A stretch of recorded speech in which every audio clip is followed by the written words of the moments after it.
This is Common Core State Standard Support video in mathematics. The standard is 2.md.5. This standard, dealing with measurement and data, states, use addition and subtraction within 100 to solve word problems involving lengths that are given in the same units.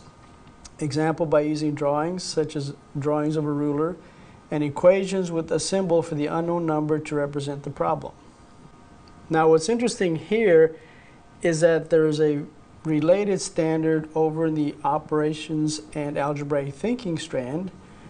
Standard 1 reads, use addition and subtraction within 100 to solve 1- and 2-step word problems involving situations of adding to, taking from, putting together, taking apart, and comparing with unknowns in all positions. Example, by using drawings and equations with the symbol for the unknown number to represent the problem.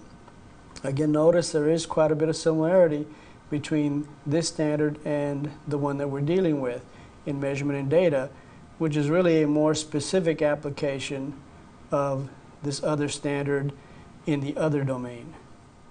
Now, it's not specifically mentioned, but it's very important that students understand the need for standard units. Let's say you had students measure the length of an object, and some students used paper clips, others used crayons, others used some checkers or coins, and some others used spaghetti sticks. And notice that they all got different numbers as far as the length. And of course, the reason being is that the length units were different lengths.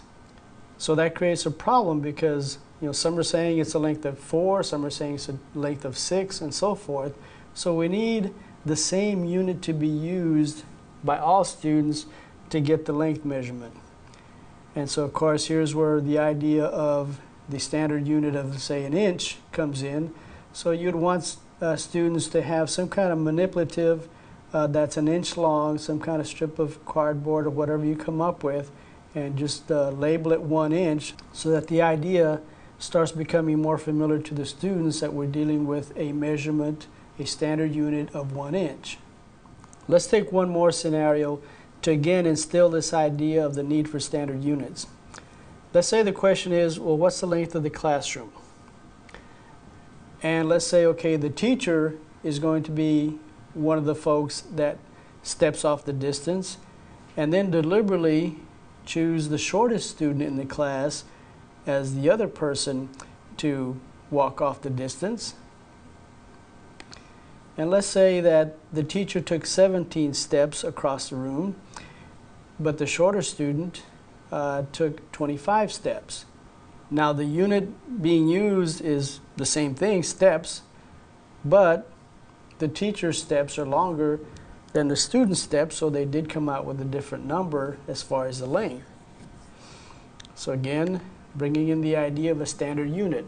And let's say in this case, a ruler, which would be a foot. So again, if students use the rulers to measure the length of the classroom, they should all come up with the same solution instead of something like this situation where, one of them was 17 steps and the other length was 25 steps. Again, very important to establish this important idea, the need for standard units. So let's go ahead and investigate some problems, some examples. Here we have a boat, and it left its port and it's traveled 23 miles. The port on the other side of the bay is a distance of 67 miles. How much farther does the boat have to go to reach the port across the bay? Well, first, you want students to have some type of visual, some type of picture. Doesn't have to be really elaborate, but just something basic where they can, again, understand the facts and the relationships and the problem. So in this scenario, we've got a situation where we traveled 23 miles and the total distance across is 67 miles. It's always a good idea to establish the relationship in plain English. And in this case, we had a partial distance, and then plus the remaining distance will be the total distance. Once that is established, then it's a lot easier to go ahead and put in our statement that includes the numeric values. So in this case, we had 23 miles plus some unknown distance, the remaining distance, to get a total of 67 miles.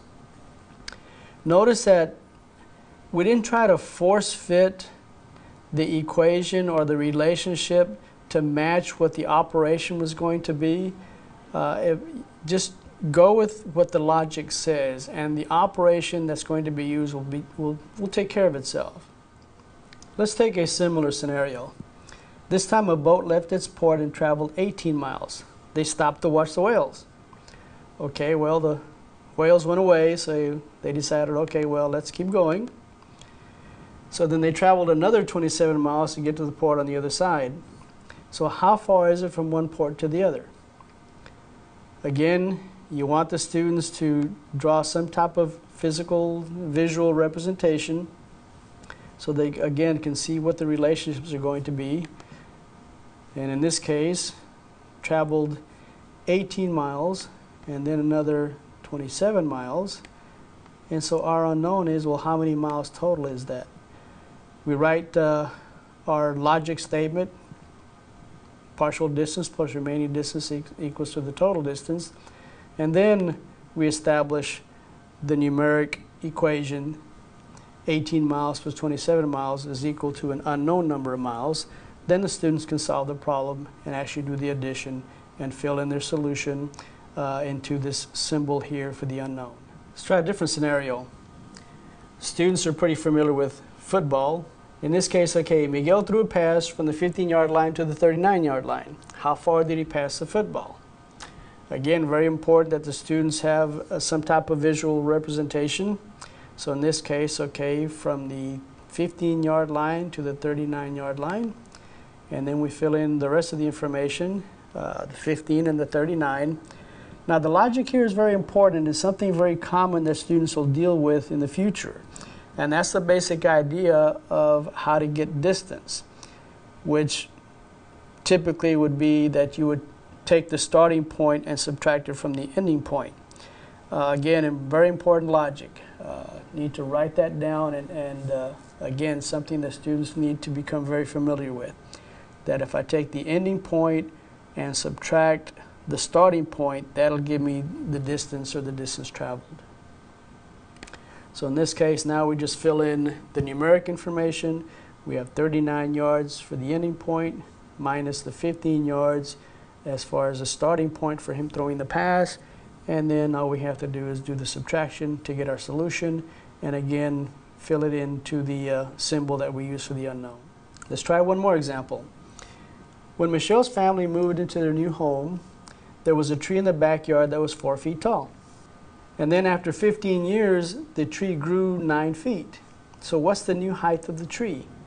Now, let's focus on this idea after 15 years.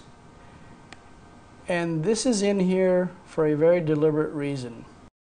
Students get accustomed to having problems where whatever numeric values are involved, whatever is given in the problem, those get used in the solution.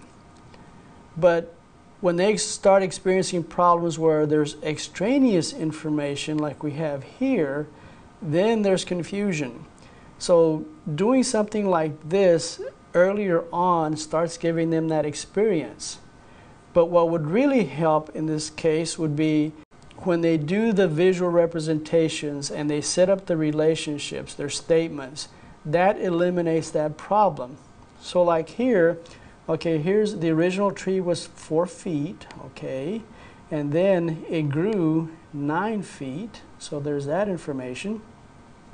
So logic says, well, the original height plus the growth would be the new height. So now it's just a matter of filling in our information numerically, 4 feet plus 9 feet. And so now we can see that the solution will come from just adding 4 feet and 9 feet and filling in the information here, which in this case, of course, would be 13 feet.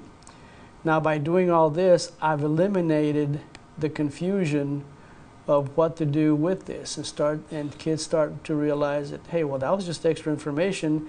Yeah, it was nice to know, but it wasn't anything that I had to have in order to solve the problem.